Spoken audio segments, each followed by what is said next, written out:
I say 7:08. All right, well, I'm going to do a roll call while Steve fiddles with the video.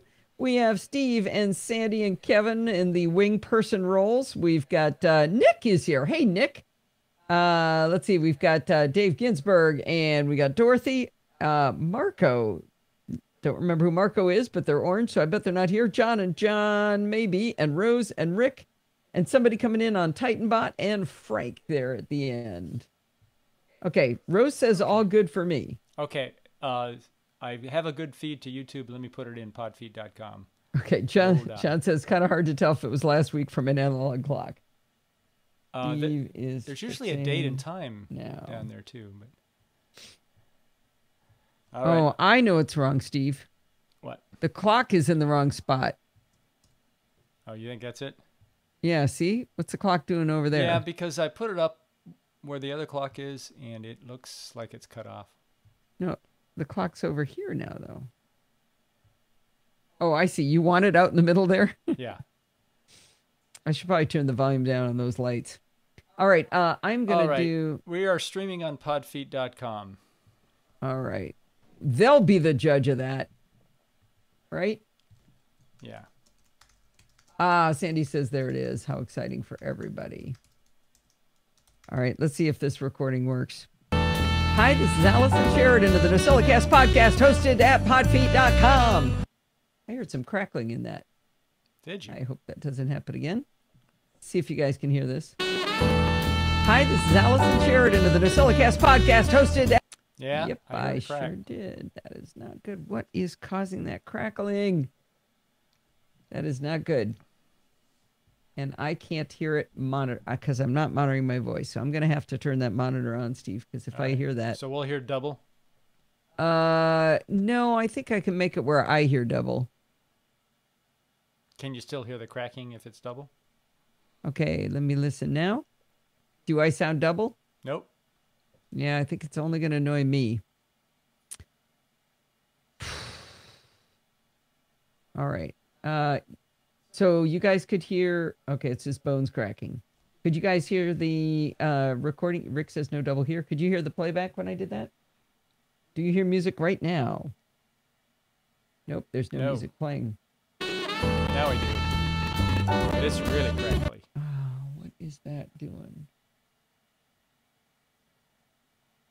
So that's not my recording. That's something else. Well, that's not good at all. That isn't good. Yeah, we don't play music on Discord, right? What do you mean we don't play music? That's just playback from Hindenburg. Wow.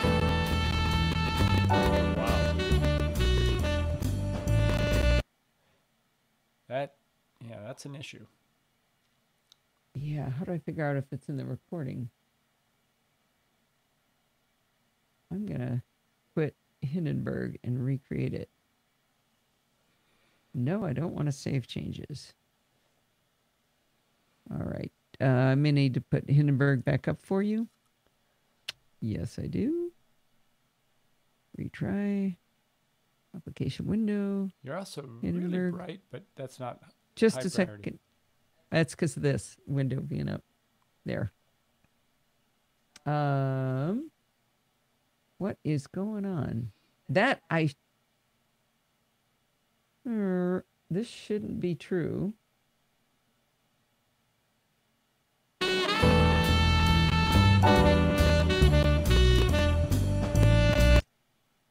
That sounds like doo-doo.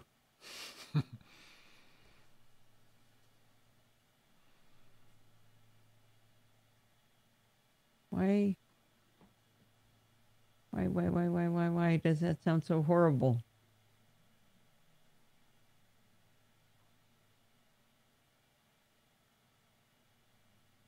Okay, I'm going to play back in a way that I won't be able to hear it. Tell me if it's still crackly.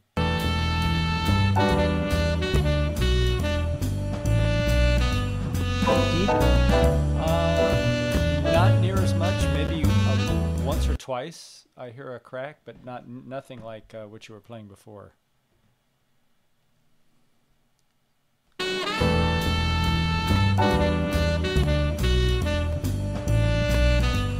Okay, Rick says much better. It is much better. I heard one or two again, but very slight. Okay. Why would there be So that? This could be a processing load issue. If it might be. your audio monitor is affecting you being able to monitor your audio is affecting the playback. Yeah. Let me try something here. So I'm not able to hear Hindenburg at all. Even though I've got it set to my headphones right now or coming out of my display, I can't hit. Oh, wait. Rick says nothing on oh. You're not playing the music into Discord, are you? Just the mic. I don't think we've ever done the music. I have no idea. Oh, that means playback. No, playback should be in there. That means playback is not coming into Discord.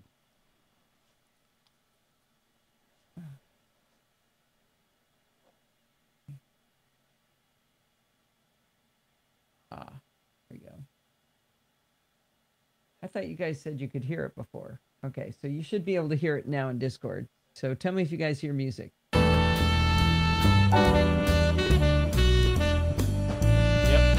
Okay, you got it now. So Brett did tell us that earlier. Okay, but I can't hear it. Well, we can just tell you if it starts crackling, if you'd like. We'll be your audio monitor. No, but I need to edit audio to find places to cut. I see. If I turn this on, I think I hear myself 3 times. But I think I could hear this. Now it's crackling. And that's what makes it crackle. Wow. Okay, I'll turn that off so that it sounds good for you guys, but I think I'm going to have to turn it on from time to time. When you edit? Yeah. I mean, I don't know how else. I mean, like, I don't know when to start talking. I'll just do this. Actually, no, I have to be able to hear it, at least at the beginning. Well, hopefully it's not recording that crackle. I don't think it is. I'm pretty sure. Let's do the intro and let's hear what happens. Okay, I'm muting Steve.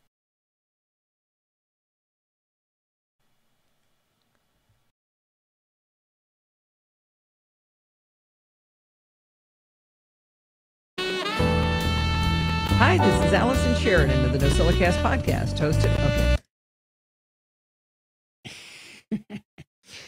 The crackling plus hearing my voice, I think 3 times now, is more than I can stand. Okay, I'm turning my own voice off, but I'm going to keep Hindenburg on, and I'm going to record. Here we go.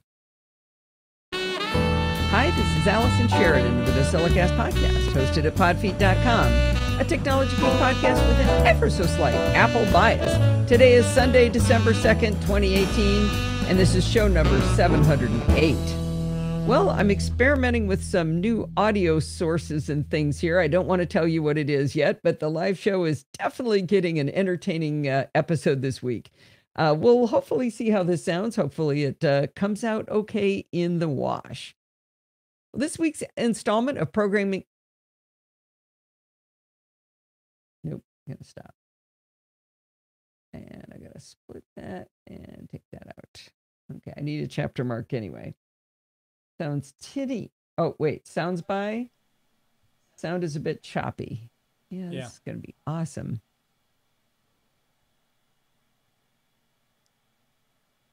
Fortunately, I don't think I can go backwards with this. A technology geek podcast with an ever-so-slight Apple bias. Today is Sunday, December 2nd, 2018, and this is show number 708. Well, yeah, it sounds like crap. No. Is that what's going to be recorded? No, watch. I'm going to turn off a switch here, and I won't be able to hear it, but when you hear it, tell me whether it sounds good now. All right. Hi, this is Allison Sheridan of the NosillaCast podcast, hosted at podfeet.com, a technology geek podcast with an ever-so-slight Apple bias. Today is Sunday, December 2nd, 2018. Yeah. Okay. Yeah, that sounds good. So okay. The recording is fine, I think. Yeah. But you are blown out. Is webcam settings on? Yeah, I, I feel like at 12 minutes after, that's not a high priority. All right. But if you would like me to just I just change it can't. to something else, I mean, There. Whatever you just did is good. okay, fine. Perfect. I think we have to stop worrying about video, Yeah. considering that I can't get the audio to work properly. So, um, I think I can record now. And let me try copying that URL. Copy link.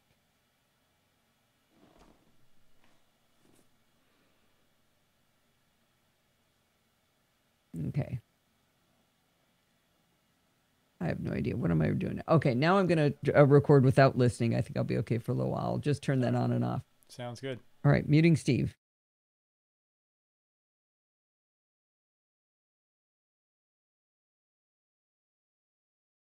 In this week's installment of Programming by Stealth, Bart Busschots takes us into the land of bootstrap drop-down menus.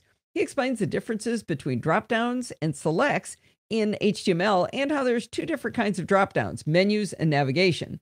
The descriptions of how to make the bootstrap drop-downs take a while for him to work his way through, but when he puts all the pieces together, the code is actually quite sensible.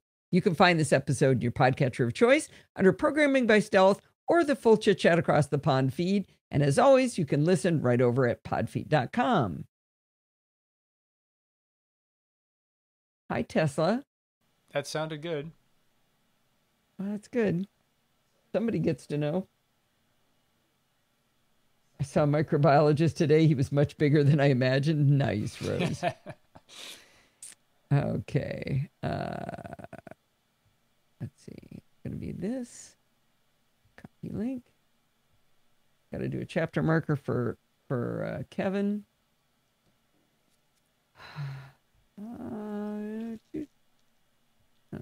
That. What are you sniffing so loud into the microphone for, darling? Because I turned my gain way up for sniffing. Yeah, but it turns out you can go like this, and it's not like that. I need a sniff button. So you didn't Yes. comment about your new setup. Oh, there's a new light behind me. Well, it's more than that. Was the shelf up last week? Actually, wasn't it? I don't think it was. Anyone notice that? There's the new shelf. Well, I think it's because I sent pictures to Sandy and Kevin so they could see. We've got. Let's see if I can do this correctly. Actually, I'll look here. There we go. We've got the metal sausage grinder, the plastic sausage grinder. Next over, I think is that Einstein or is that Einstein? It's Einstein and a chess piece my dad built, and the Podfeet clock. We've got a turtle my dad did. That's a creepy marionette my dad made, and that is an Edison cylinder with a Mars rover sitting on top of it. And my daughter Lindsay made this beautiful cross stitch, and this is the pillow from Sandy. And there's a new light too. It's very exciting. and a dog who wants to be on video. Do we have time for this? Yeah, you don't have that many posts. Yeah, you're right. Tessa, you want to be on video already? She really wants to join the show. No, she's down here. Tesla. There she is. Tessa! Hey, dog. Now it looks too dark. You can barely see her. Okay. Bye-bye. Bye-bye. I know, she didn't get a walk. Okay, Tessa. Oh, this is going to be a great show. Okay, I'll just keep petting her while I do the blog post. All right. Yeah, you're right. This is a good night because I didn't do much work this week. One of these days I'm going to have to do some work. There it is. We're going to talk about scanners. Oh, I should get a visual aid. Ooh, Okay. Where are all the wires for that? It's wireless. No. There's a video. Actually, send him a link to the video. Where's TJ? He hasn't. Well, he popped in last week, but he hasn't been here as much. Must be pretty busy. Actually, the video is not showing in my preview. Does the video show in the blog post, Steve? Let me check. All right, I'm going to mute you while I get ready. But if you can find the link to the video, I thought there was a video in there. Okay, muting Steve.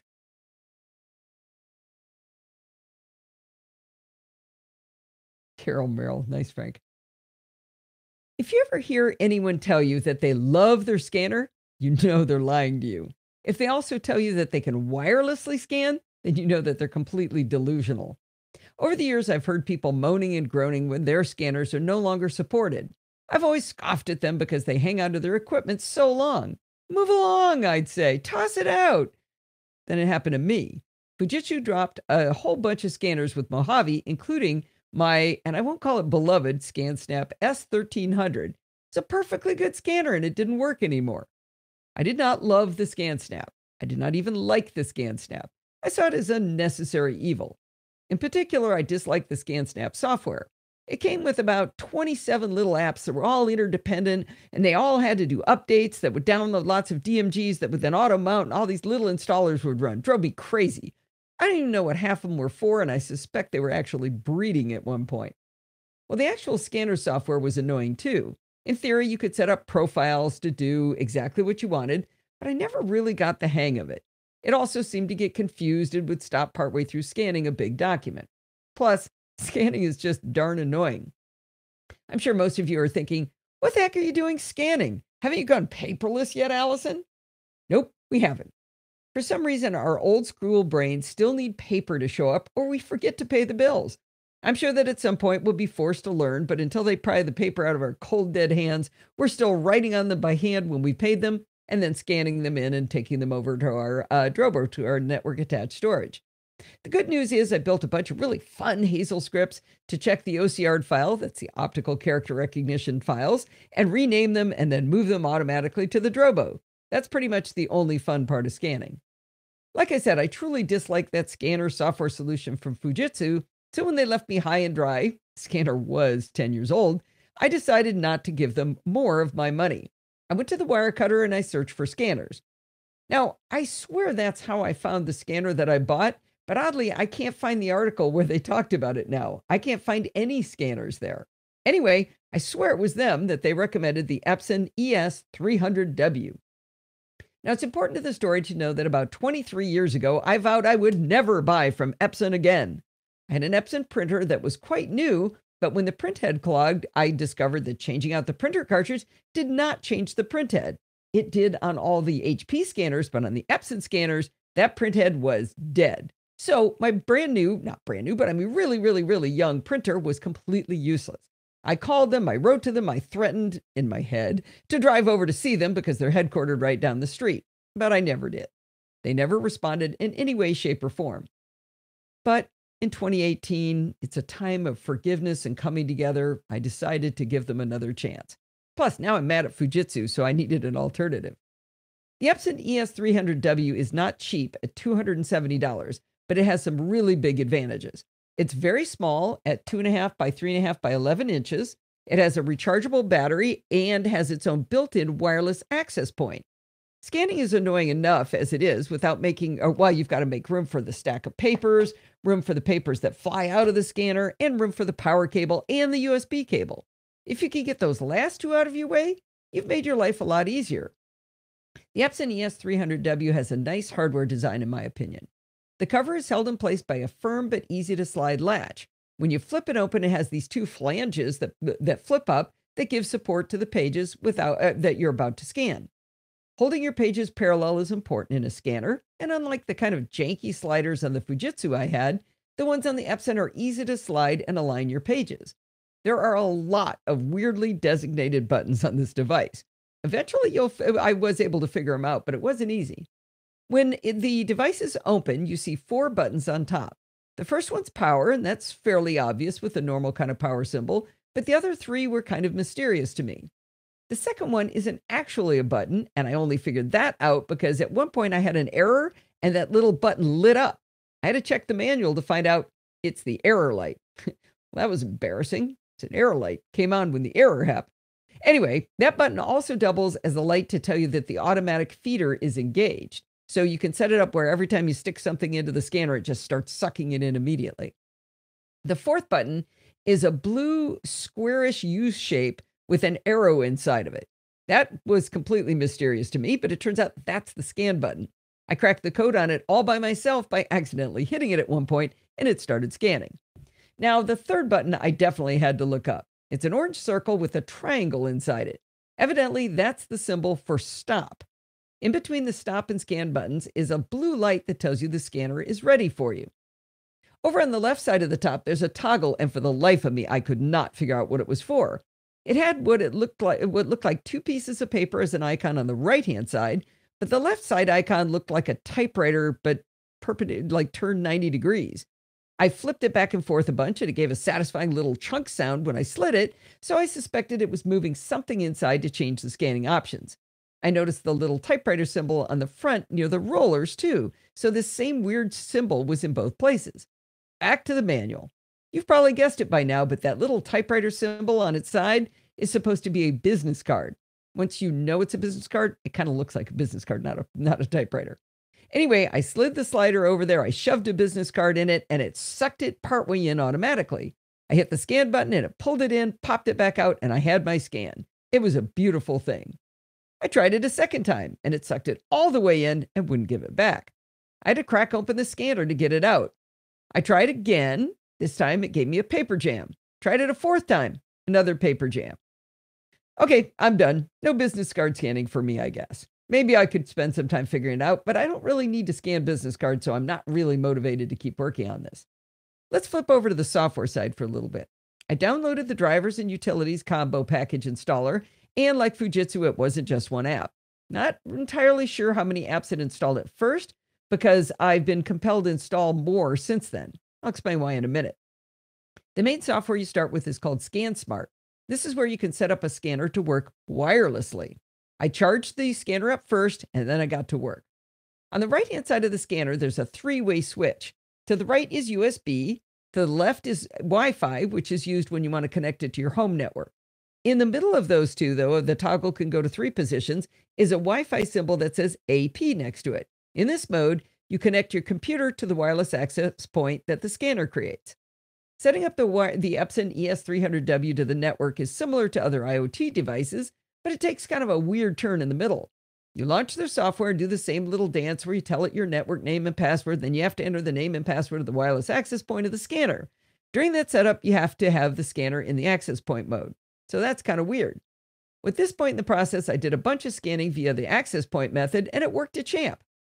Of course, you're not really on your Wi-Fi network if you're connected to the access point, so that might be a problem for you. I happen to be hardwired, so I sort of had the best of both worlds. My Wi-Fi network was the scanner, but my hardwired network was still there.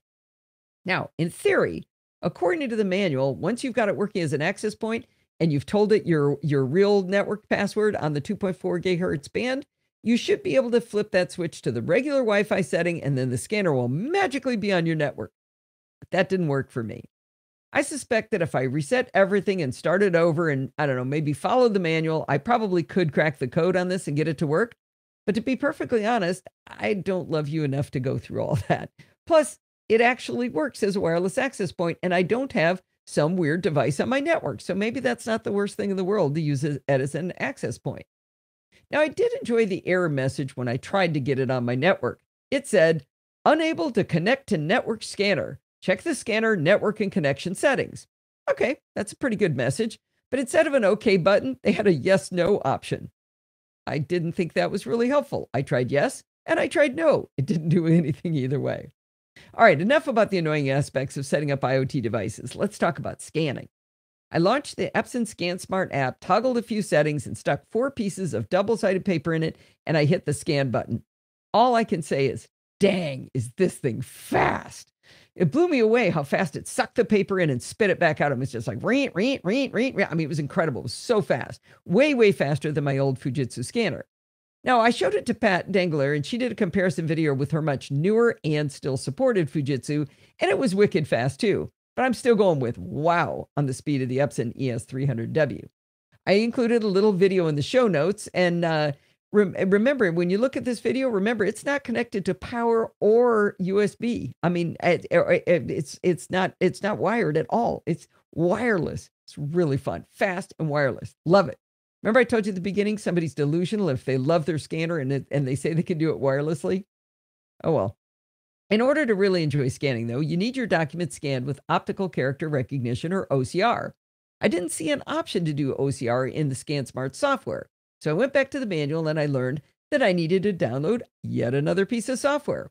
Remember when I said I didn't know how many apps I started with? This is why. I needed to download Epson Scan 2. And I think that's kind of like it's leaving you open for the object of that sentence. Scan to what? You want to scan to something. So the Epson Scan 2 software is what I needed. And when you do that, they make you download the new firmware installer app at the same time. Sure, I'm glad there are firmware updates, but now I have 6 apps installed plus an uninstaller app. No worries though, once I had the Scan 2 software installed and I had dutifully run the firmware update, I was delighted to see the option under image format to choose searchable PDF. Good on them for not using a technical term like OCR. Took a geek like me to realize what they meant. Took a little while for a geek like me to realize what they meant, of course, but I thought it was a much more friendly user interface term. The Scan 2 software interface is easy to understand and use. As you flip through the different options, you can save your scan settings so you can reuse that option again. I turned on double-sided scanning and I upped the default resolution from 200 to 300 dpi and chose searchable PDF. I let it auto-detect the color of my documents. I ran a couple of OCR scans and did a few little searches, and it seemed to be working. But then I scanned some real bills, and I watched what Hazel would do with them. The first 2 bills were complete failures. The rules in Hazel were watching for 3 text string matches, and all 3 had to be found before Hazel could rename and move the files. All 3 text string matches, well, didn't match. I changed the color to grayscale, and I tried again with no success. I kept fiddling around with all the settings, and I found that black and white worked a bit better for the recognition of the optical characters. Then I found a setting pretty buried that seemed to help. When selecting the image format as a searchable PDF, you can drill into options, and there's even more settings. I found a checkbox that said, Generate PDF/A file. I have no idea what they mean by that, since I was already generating a PDF, but it seemed to create a file that provided better character recognition than the other settings. I was even able to go back to grayscale. I think overall that the Abby FineReader OCR, I'll say it, this is hard to say, Abby FineReader OCR software that is licensed by Fujitsu is better than the built-in software from Epson. I got to thinking, hey, why don't I just buy Abby FineReader directly? But it's another $120 for the Mac. So that would be a no. I think I've got Epson's OCR software working, so I'm not touching it now. One of the many Epson applications that downloaded is called Epson Event Manager app, which you can think of as like a poor woman's Hazel. You can monitor up to 3 folders and have 3 different actions applied. The actions aren't terribly advanced. You can only open a folder, send an email, or open another application. I played around with it for a little bit, but I never succeeded in getting it to do anything interesting. If you're spending real money on a big girl scanner, drop the $42 for Hazel from Noodlesoft and really have some fun setting up your rules. Bottom line time, I still hate scanning, but I love the speed of the Epson ES300W. The scanning software, once installed, is cleaner in my opinion than the Fujitsu software and easier to understand, but the OCR has some improvements to be made. I would have liked some guidance from Epson on what the best settings are for OCR, because I was able to find good settings that did work, but you would think that would be a little bit easier to find, and I did read the manual looking for it. For $270 for a scanner, this is not an inexpensive device, but if you want a really fast, portable, truly wireless, battery-powered document scanner, I think the Epson ES300W is a fine choice. And of course, there's an Amazon affiliate link to it in the show notes. Well, Steve's allowed to talk. Joined us. Hey, Osborne. Really? Hi, hey, how are you? Osborne. Nice to see you. Hear you. Not hear you. Read you. That was long. That was a long one. Yep. The next one's really short, though. Did I miss anything? You were scrolling like crazy. Out of the corner of my eye, I could see the thing. See it flashing. I was like, "Oh, what is he doing over there?" That might have been a bit much. Thank you, Rick. Rick's so Haley's trying to get into the live show. Listening. Okay, you're listening now. Good. Okay. Thanks for your help, Rick. Oh, Kevin, you've got the 1500 S1500M. Yeah, the 1500i is supported. Okay, that's the question. A lot of people want to know: did any of them work with Mojave? Yeah, the one that Pat has is the 13. Oh, no, she has the 1300i, the S1300i, and I have the S1300, and it is not supported. Ugh. Yeah, they drop support for a lot of stuff. And the thing that bothers me is I don't see any particular reason why. You know, it's not like, oh, it's not 64-bit or something. I mean, maybe they had a reason, but. So you get the feeling they just didn't want to do the software for that one? I don't know. Diminishing returns for that model? Maybe. Yes, Rick wants his sausage certificate now. I think he earned it. You're pure sausage, Rick. All right. Pod. Yeah, sorry to hear that, hey. Up in pain with a fever. Ugh. Oh. Yeah, the sad thing is I hate to see Haley show up at the live show because it usually means she's uncomfortable in some way. Yeah. Tesla, stop Kind with of the ears. Bittersweet. Yeah. Maybe flapping? she needs to see Tesla. Tesla, what are you doing? Why are you so active today? Is it because I forgot to... Wait, where is she? There she is. She's a little dark. She does look dark. I can see a tail. Up. Her face is really dark. I didn't take her for a walk today. I think she wants to go outside. We're losing your shelf. Each time I grab it? Yeah. There. Is that enough? A little more? A little more. Don't apologize, Haley. It's good that you haven't been here. Yeah, whenever you're not here, I've been watching you going to basketball games and stuff. I don't know if you know, but my brother is the coach of the wheelchair basketball team for the Navy and Coast Guard for the Warrior games. So I've been to only 1 or 2 games, and oh man, that is so much fun to watch. That is such a hard athletic sport. I mean, it's tough to watch. Yeah, it's really fun. If any of you guys, you ever get a chance to go see one, it is amazing. And there's an interesting aspect of it. So everybody's in wheelchairs, right? And they're flying around and crashing into each other and stuff, and they get knocked over.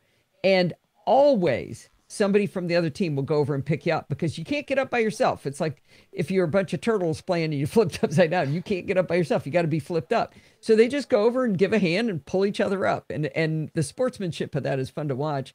And they're fast, man. They go just flying up and down the court. It is a, you really liked it too, right, Steve? Definitely athletes. It's amazing some of the skills they've got.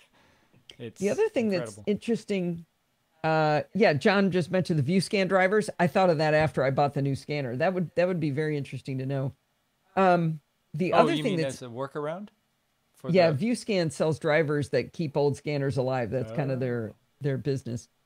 The other thing that's interesting in wheelchair basketball, if I could take a moment to describe it, what I thought was really, really interesting is, at least for the teams my brother coaches, every person has a number of points about them. The more points they have, the more able-bodied they are. So depending on where you're messed up, like where you are in vertebrae, or whether you can use your both arms or only have one arm, that kind of thing, you get different numbers of points. And my brother has to calculate at all times how many points he has on the court. So he can't put all the most able-bodied people out there at the same time. He's got to mix and match. Okay, this guy doesn't have an arm, so I can put him out there. And it's just a real interesting aspect of the way the math works. I think they do that to try and keep the teams somewhat balanced. Well, yeah. I mean, it makes perfect sense, right? Yeah. I mean, he's got a guy that's got a spinal cord injury that's pretty high up, and he can play, but if he leans over to pick up a ball, he can't get back up because he doesn't have that part of his body functioning to sit back up. So he's got a certain problem. But then, like I said, some guys don't have arms, whatever. It's a really interesting. Okay, 8 points on a court. Oh. I thought it was a bigger number. You just froze, Al. Can you hear me? I did. Oh, there you go. There, I'm back. Really fun. All right. Let me just listen. $70. Oh, no, I can't listen. Who am I kidding? All right. I hope that sounded good. Do you want us to listen to any of it? Sure. Listen to this last little section here. For $270 for a scanner, this is not an inexpensive device. But if you want a really fast, portable, truly wearable... Okay, he's giving me a thumbs up. All right. I can hear you. I just can't hear that. So close to getting this working. I had it all documented and clarified too. Okay. All right, muting Steve. There's a tool I've used for a really long time, but I've never mentioned it before. It's called Fission from Rogue Amoeba. You know, I'm a huge fan of Audio Hijack from Rogue Amoeba, and I literally could not do the podcast nearly as well without it. Fission has been a minor player in my workflow, but I just figured out something it could do that might make you happy. Fission is an audio editing application. It is not a digital audio workstation, or DAW as they call it. A DAW is something that lets you edit and assemble multi-track audio. I really wish Rogue Amoeba would write a DAW, but they haven't done that yet. You would think they'd be working on it. Anyway, because Fission only can edit one track at a time, its value for me has been fairly limited. But Fission does something that most editors don't, and that's losslessly edit audio. When I create the podcast audio, I record in AIFF format, which is an uncompressed format. I use Hindenburg to assemble the tracks, export to M4A, and then compress to MP3 with the album artwork. Now, you don't want me recompressing that MP3 or the audio quality would go down. Fission allows you to edit an MP3 or other formats without recompressing the audio. I rarely need to do this, but once in a while I've completely finished my workflow and noticed maybe there's a gap in the audio or some bit I'd like to cut out. Rather than going back to Hindenburg and rerunning all of the steps, I might just open it up in Fission to do the edit. When you cut a section out of a recording using Fission, you can have it automatically fade in and out at the cut point so you don't get this harsh clip where you do the cut. It's extremely intuitive to use. You can even use it to normalize your audio. Normalizing increases the gain of the selected audio so that the loudest sample is set at the maximum possible value. This is all done without distortion because these folks know audio. You may never create audio yourself, but I guarantee you'd appreciate this effort by those who do. I also find Fission to be the quickest way for me to look at a test recording to see if the audio levels are pretty close between me and my guest on Chit Chat Across the Pond. I run a test recording every single time I do an interview. Even if I've recorded an hour before with the exact same person, I run the test again because audio is just weird and seems to go bad all by itself. Dropping the test recording onto Fission and taking a quick visual and listening look, it just takes a few seconds, but it can save me from catastrophe. For a long time, I've known that you could add splits to an audio file in Fission. I never saw the value of doing this, though, because it actually caused problems for me. If you split the audio, when you export it from Fission, it creates multiple files. That's the last thing I want in producing a podcast episode. But this week, I had a brain fart that turned into an awesome discovery. Here's the brain fart part. While I already do chapter marks in the NosillaCast, I haven't been doing them in Programming by Stealth or Chit Chat Across the Pond Lite. There's really no obvious spot for them in Chit Chat because it's just one long rambling conversation. No, totally organized conversation. But it occurred to me that it would be very helpful in Programming by Stealth. You see, we always start with some idle jibber jabber, then we talk about the previous week's homework challenge, then we talk about the new material. It seemed to me that it would be helpful to be able to jump to the new material if you liked. Maybe you don't want to hear the homework challenge, you want to jump to the new stuff. Well, in a moment of recklessness, while recording with Bart, I simply announced during the show that I was going to start doing those 3 chapter marks in Programming by Stealth. Now, the reason that was reckless was that I completely forgot that there was a really good reason I don't already do chapter marks in the non-NosillaCast episodes. It's because for the non-NosillaCast episodes, I use the desktop version of Auphonic Leveler, which strips off the chapter marks. For the NosillaCast, I use the web-based version of Auphonic Leveler that preserves the chapter marks. But it's quite costly, so I've never put the investment in because it didn't make sense when it's not really that many chapters. I mean, it's not that big a deal. Well, as I was starting to write up the show notes for Programming by Stealth, I was going to write down that this is never going to work because I realized I couldn't come through with the promise I had made. For some reason, though, a little tiny elf in my brain said, Fission does lossless editing. Maybe it can do chapters. Well, guess what? It can. Remember I mentioned you can split the audio file, but I never saw the reason to do that? Well, if you do split it, you can enter tags for each split point, and that gives you a place for a title, a URL, and even artwork if you're so inclined. It's on 2 separate tabs. One's on tags, and the other one's on the podcast tab. Anyway, but remember, there's a problem. It creates multiple files, so how's that going to work? Turns out that under File, there's an option to save as chapterized MP3 or AAC. I feel like such a dummy for not noticing this sooner. Rogue Amoeba has fabulous documentation on their software products, and while I've read the one for Audio Hijack from cover to cover, I never took the time to read the one for Fission. I tested out doing the chapter marks for this week's Programming by Stealth, and sure enough, it worked perfectly. I was able to add these chapter marks and losslessly re-export the MP3. I am thrilled to have such an easy and intuitive way to do this for you guys using a tool that's been sitting right in front of me all this time. Fission is available from Rogue Amoeba for just $29, and it does a bunch of other stuff I haven't even talked about. If you don't own Audio Hijack yet, and you've always wanted it, they have a bundle of both applications, Fission and Audio Hijack, for $70, saving you 25%. You should go buy it. Whew, there we go. Very well done. Yeah. Let's see. I'm so glad I was going to ask, but now I forgot. Oh, did you save cab before and put a chapter mark in the previous section? I did. Good. The miracle, but I found the word cab in here, and I don't think it was supposed to be cab. There's a, as in, let's see. I've completely finished my workflow and noticed there's a gap. That's what the word was in the blog. I figured it out right when I got there, but it was going to bother me. Well done. I know this is very exciting. Have I missed anything? Audio Hijack is priceless. Yeah, isn't it? It's the best. So the new software is called Loopback 2, and I've been using Loopback for a long time, but I have managed to, it works a lot differently than Loopback 1. It's a whole new interface. I can show it to you guys if we have time. You're using it now, show. Right? Yeah, I'm using it now, but it's also why I've not quite got it doing everything correctly. That's why I can't hear the show as I'm creating it. I'm sure you'll crack the code. Yeah.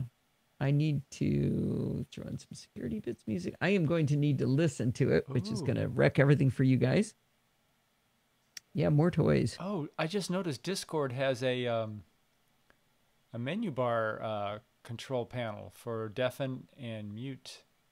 Yeah, unfortunately, I don't think you can deafen without muting. Watch, I'm going to deafen, and I bet you can't hear me now. I'm not listening in Discord, so I'm not sure that. Oh. More toys are always better. We should play with that too. Yeah, I'd seen that menu bar app, but I didn't know what it was for. All right, security bits, Allison. Okay, I'm definitely gonna have to. It's called Top Secret Control Panel. Is it really? Those Discord folks are funny. You know, I wonder if we could. We should try. Let's see. Tools, split stereo. Because if we could do that, then I wouldn't. That would help me because I have to. Well, I might turn on my switch. Okay, I'm going to turn you back on. Let's change something in the middle of the show. Yeah, but this doesn't affect the recording, right? Nope. Okay, so I can hear... Steve, turn your audio on. I thought it was on. Hold on. Ooh, you just got all weird. Yeah, my audio is on.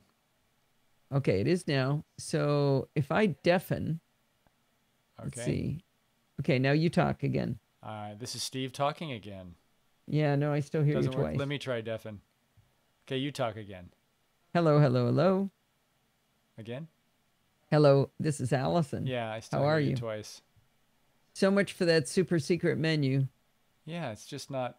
It's not really tied to the the preferences. Doesn't do anything. That's why it's top secret. See, there is a deafen button, but watch when I hit this. Now my audio is. But I only hear you once. I think that. Yeah, but you're hearing me through Mimo Live. Right. So did you just? So they can't hear me at all. I deafened and it mutes.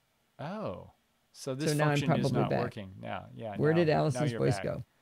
Yeah, now I hear you twice. So I'm going to change that. This just means I have to mess with it every single time I switch between recording this show and recording my other shows. Steve says I'm not allowed to yawn. Okay, where's my mouse? There it is. Cursor. Okay. So let's see. I need to get rid of Bart there and me there and put Bart up there and take both of these and slide them over and put this up here. Right. No. Come on. Come on. You can do it. You can do it. See how that looks. Put it over there. Did you know that every single time we record with Bart, he says blink right before he starts? Listen. Blink. Is that some audio cue? Blink. No, that's when he it's when he hits it's when he hits his record button because we do dual recordings. Blink. I think I should make that as just a little soundbite. Blink. Blink. Blink. Oh man. Okay. I really should. You know what I'm gonna do? I should. I can't do it with this one. I need to at some time go steal it and make that just a little sound clip. Okay, let's take these two, slide them over like right there, and I think this needs to get close to there probably. Ooh, yeah, by a lot. Okay, move you over there about like that. All right, let's hear how this sounds. Make it a system alert sound. It does sound like it's a perfect one. Yeah. You should go buy it.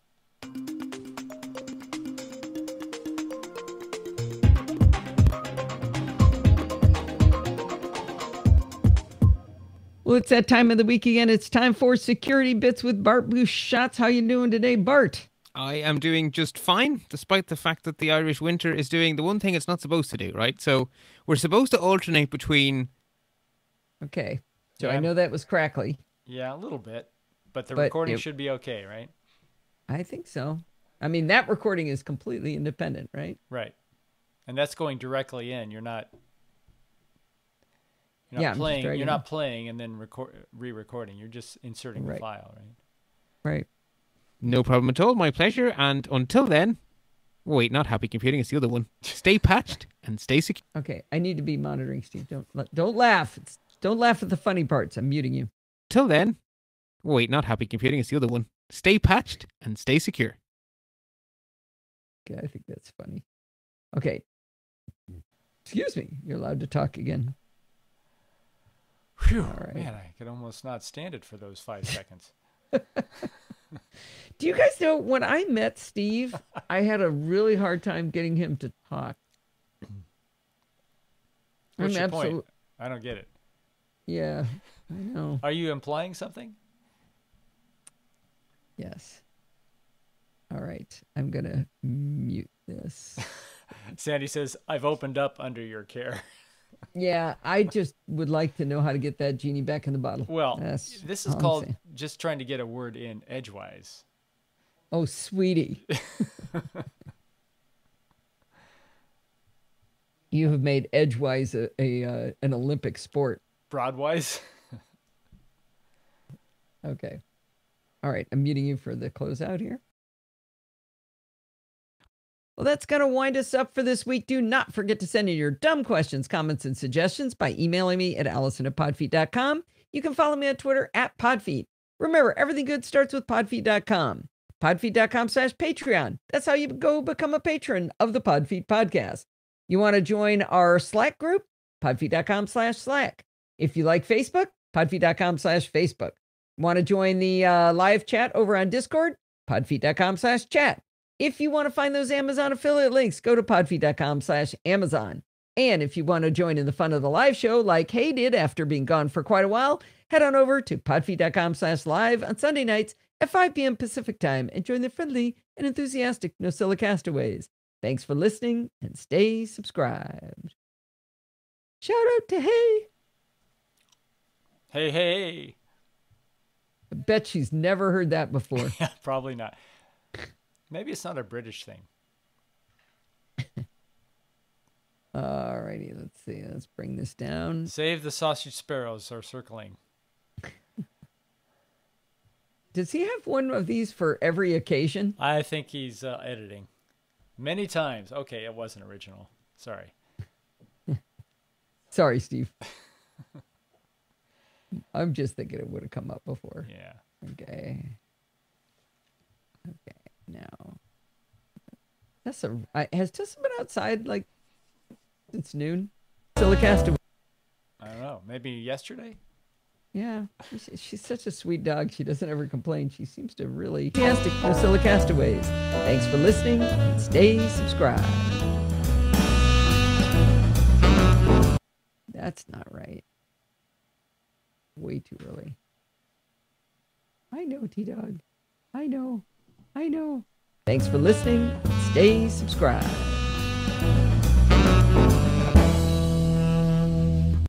All right. I think that is a wrap. Wow, you're letting them out early. Well, oh, I promised to show him Hindenburg. Should I do that? All right, I mean, not full Hindenburg. Yeah, let me export. Sure, you can go export. I mean, you can go full screen. Let me start exporting this because that takes a couple of minutes. And let's see, am I full screen? Oh, that's weird. This is your screen. Your screen is full screen. Yeah, but I need to change the app. Oh, no, you're full screen. I know I am. Don't worry. I got to switch. That's a lot of Allison. A whole lot of ugly right there. Hi, Tesla. Actually, no, I should do this. I should do it this way. Well, I no, see. I'm going to do this. Yeah, but I want to do this because I want to be able to show more than one application. So, let me get this stuff out of the way. Hide this. You don't have to stay after class for this if you don't want to, but... so what are you going to show us? You're going to show us the new loopback or Hindenburg? The new loopback. Okay. But actually, Hindenburg comes into the game in this because Hindenburg is affected by it. So tell people what those two apps are. Well, there's going to be 3 apps. Oh. But I need to bring them Audio forward. hijack? Let's bring live show up. Get rid of this. Okay. That's not live show.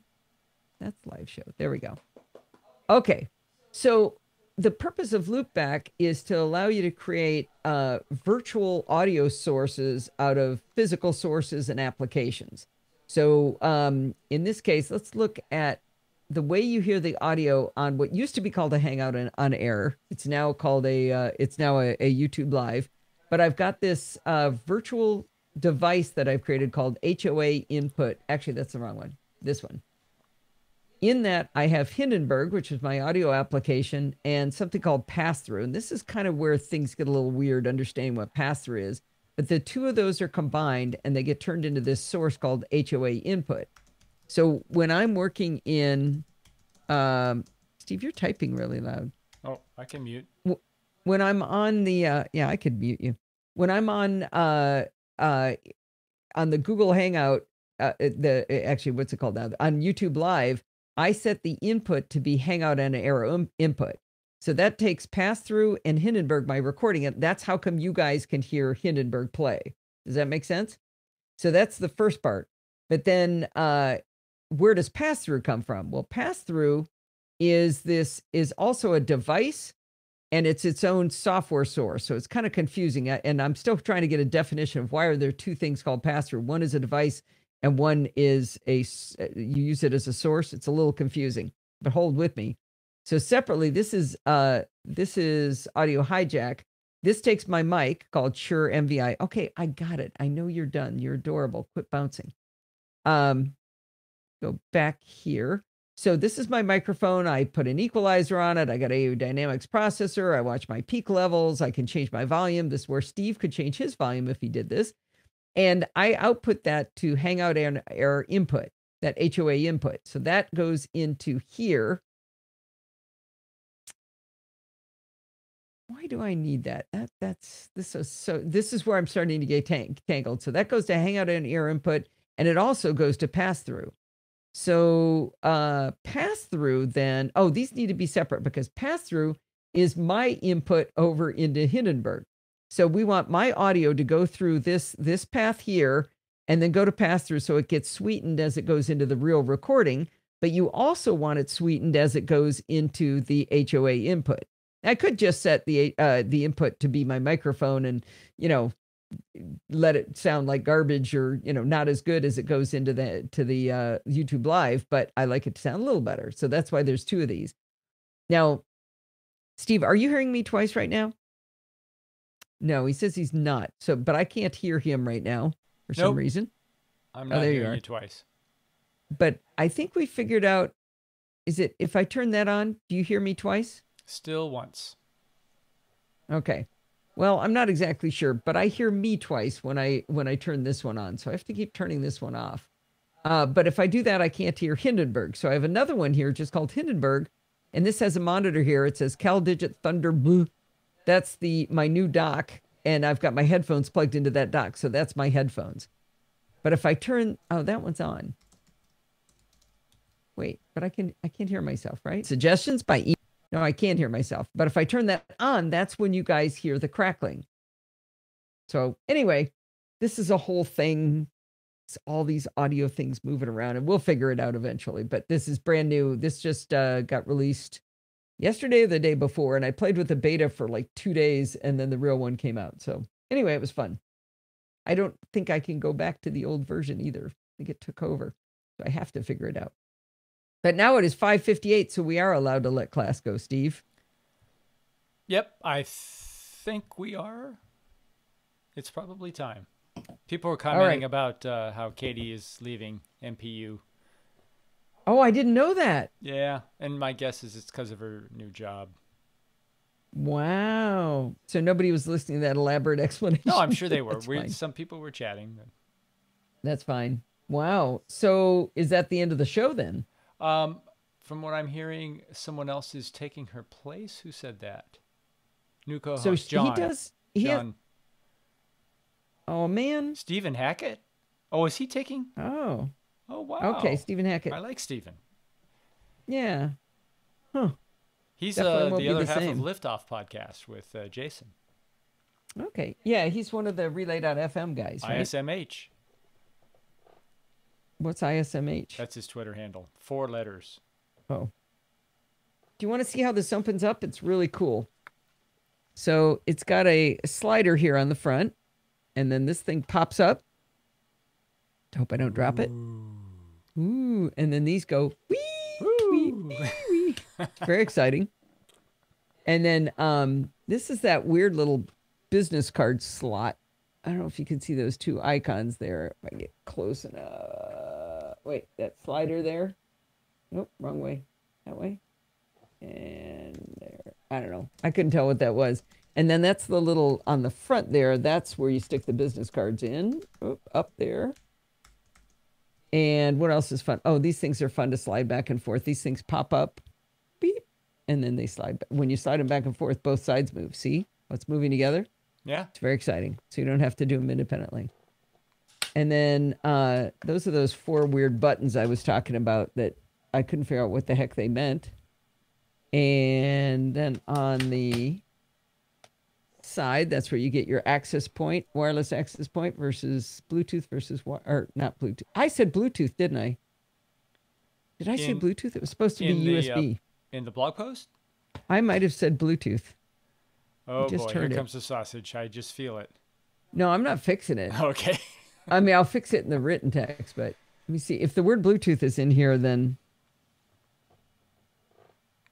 No. Nope. USB? Yes. So I'm just an idiot right now. Was Stephen Hackett one of the co-creators of, what's that podcast network that over in... Relay.fm? Yeah. Yeah, I think he might be. He's on a ton of podcasts. Yeah, really. Yeah, but is he one of the founders? I know he's associated with it, but I don't know if he's one of the co-creators. Actually, is he the guy that Alistair had on the show? Don't remember. While I was gone? Maybe. Oh, that's right. He did have someone from Relay. Yeah. Yeah.